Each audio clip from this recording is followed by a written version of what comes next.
And then பைக்கோட left side handle பார்க்க வந்தீங்கன்னா டிம் அண்ட் பாஸ் பட்டன், நேவிகேஷனுக்கான சுவிட்சஸ், டர்ன் இண்டிகேட்டர் அண்ட் ஹார்னுக்கான சுவிட்சஸ் பிளேஸ்மெண்ட் இருக்குது. ஸோ இந்த பிளேஸ்மெண்ட் பொறுத்த வரைக்கும் எந்த பிரச்சனையும் இல்லை. பட் ரொம்ப ரொம்ப க்ளோஸராக ஹேண்ட் எடுத்துகிட்டு போனால் மட்டும்தான் நம்மளால் ஈஸியாக அக்சஸ் பண்ணிக்கிற மாதிரி இருக்குது. ஸோ அது எனக்கு ரொம்ப ஸ்லைட்டாக ஒரு இன்கன்வீனியண்ட்டாக ஃபீல் ஆகுது. அண்ட் பைக்கோட ரைட் சைட் ஹேண்டில் பாரில் பேச மறந்துட்டேன்.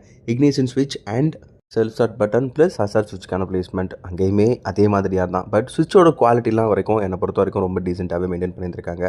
அண்ட் பைக்கோட சார்ஜிங் போர்ட் சின்னதாக ஒரு டிடபிள்யூஸ் அந்த இடத்துல மவுண்ட் பண்ண மாதிரி இருக்குது. பட் நல்லா இருக்குது. 2 சாக்கெட் கொடுத்துருக்காங்க. நார்மலாக type A and type C நம்ம யூஸ் பண்ணிக்கலாம். அண்ட் பைக்கோட வைசர், பட் இது அட்ஜஸ்டபிள்லாம் கிடையாது, ஒரு டிரான்ஸ்பரண்டான வைசர் கொடுத்துருக்காங்க.